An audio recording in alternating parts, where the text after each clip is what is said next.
अस्सलाम वालेकुम friends, welcome to our channel. उम्मीद करती हूँ आप सब खैरियत से होंगे। तो आज हम आपके साथ एक बहुत ही मज़ेदार सर्दियों के स्पेशल विंटर स्पेशल आप उसको बोल सकते हैं मूली के पराठे जो है वो शेयर करने वाले हैं। एक डिफरेंट स्टाइल में, बहुत ही झटपट, बहुत ही इजी सी मेथड से हम आपके साथ शेयर करेंगे। वैसे भी आपको पता है सर्दियों में डिफरेंट डिफरेंट पराठे खाने का दिल करते हैं, तो आप लोग ज़रूर ये वाले मेथड से ट्राई करिएगा। ज़्यादा इसके अंदर इंग्रेडिएंट्स ऐड भी नहीं होते और बहुत ही झटपट से ये बन जाते हैं। तो सबसे पहले हम आपको बताएंगे ये कि जिगर के मरीजों के लिए, ज़रकान के मरीजों के लिए, दिल तो सबका कहता है ना कि हम पराठा खाएं और ये करें, तो ये बहुत इजी और बहुत ही डिफरेंट स्टाइल का ये सबसे है। पहले हमने एक एक कटिंग, छील लिए साफ करके, एक मूली हमने ली थी, उसको छील लिए पील कटिंग। ऑफ करके। अब इसको हम इस बारीक वाले से इससे हम कश करेंगे।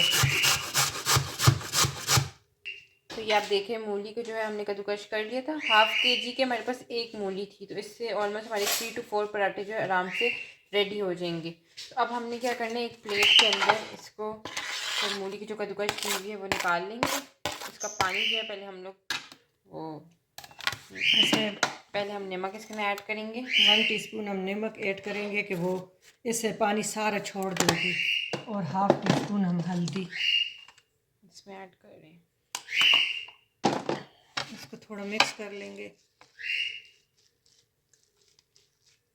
इससे ये होगा मूली ये जो देखिए है 1 सेकंड के अंदर इसने देखे पानी पानी निकलना शुरू हो गया। ये जैसे नमक डाले तो ये अपना पानी छोड़ देती है।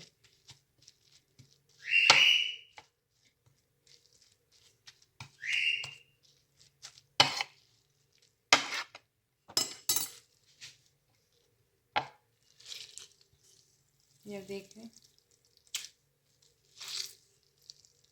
इस तरह हमने सारे मूली का ये पानी जो है नमक की निकाल वजह लेना। और से ये हम लोग यहाँ पे जो है सारा कर दें, तो ये हमारा देखिए सारा पानी जो है वो निकल आया है। ये चंद सेकंड में और ये इस तरह हम बिल्कुल सारा छोड़ देती है मूली पानी।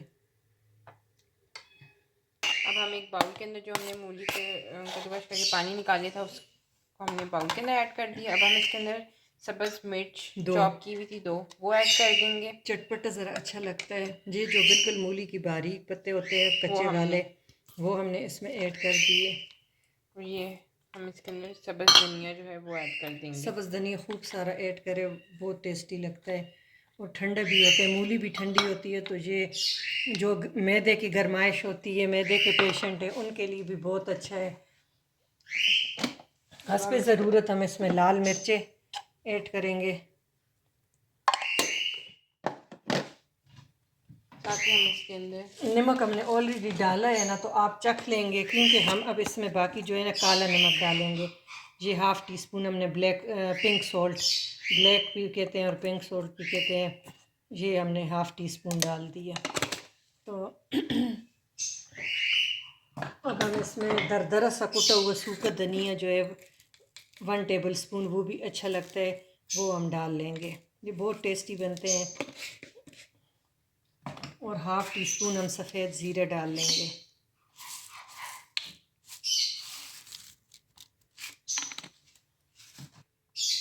और अब हम इसके अंदर एक लेमन हमने लिया था वो हम इसके अंदर ऐड कर देंगे।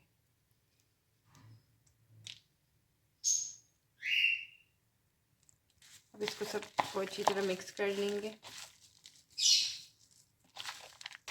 हमने आटे से नॉर्मल जैसे पेड़े होते हैं पराठों वगैरह के लिए, वो हमने छोटे छोटे ले लिए थे। उसको थोड़ा सा बेला था और उसके अंदर हमने जो अपनी मूली की फिलिंग थी वो ऐड कर लेनी है।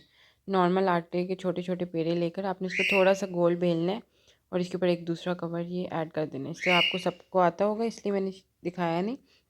अब हमने थोड़ा सा खुश्का डाला कि हम इसको अच्छी तरह बेल सकें। तो ये हमने इसको अच्छी तरह थोड़ा सा हाथ से भी जो है स्प्रेड कर लेना है। और अब हम इसको बेलने से जो है अच्छी तरह गोल बेल लेंगे। बहुत ही मज़े का यमी क्रिस्पी सा बनता है और बहुत ही थोड़े से मिसालों से आपने देखा है। इससे सर्दियों में डिफरेंट डिफरेंट पराठों की रेसिपी हम आपके साथ शेयर करते रहेंगे। और ये अब हमने इसको अपने तवे के ऊपर जो है वो डाल दिया था और आप देखें कितनी अच्छी तरह डल चुका था ये। उसके बाद अब ये देखिए हम एक साइड चेंज कर रही हैं, तो ये कितनी अच्छी हल्का हल्का भी इसके अंदर पराठे का कलर जो है वो आ रहा है। और अब हमने इसके थोड़ा सा घी जो है वो स्प्रेड किया। आपको पता है घी जो है सर्दियों में वैसे भी हड्डियों के लिए बहुत ही बेनिफिशियल होता है, तो ड्राइनेस हो जाती है, तो ये घी का इस्तेमाल आप लोग लाजमी करिए पराठों के अंदर। तो ये हमारा पराठा जो ऑलमोस्ट डन हो चुका है, अब हम इसको प्लेट में निकाल लेंगे और ये हमारा मूली का क्रिस्पी पराठा जो है विदिन 5 मिनट्स रेडी हो गया। तो उम्मीद करती हूँ आपको ये वाली रेसिपी अच्छी लगी होगी। ज़रूर कमेंट सेक्शन में बताइएगा और चैनल को सब्सक्राइब करिएगा। Thank you for watching.